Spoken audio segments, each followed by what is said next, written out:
English version, Mathematics, Class 5, Chapter 1, Number 10.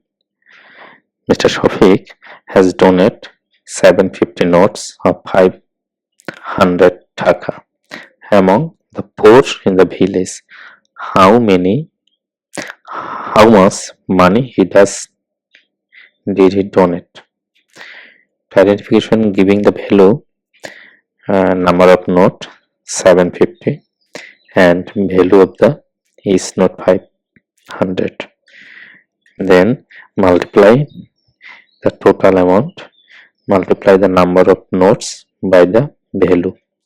750 into 100, 500 equal to 37,000, 3,75,000. So Mr. Shafiq donate total amount of 3,75,000 taka. Thank you.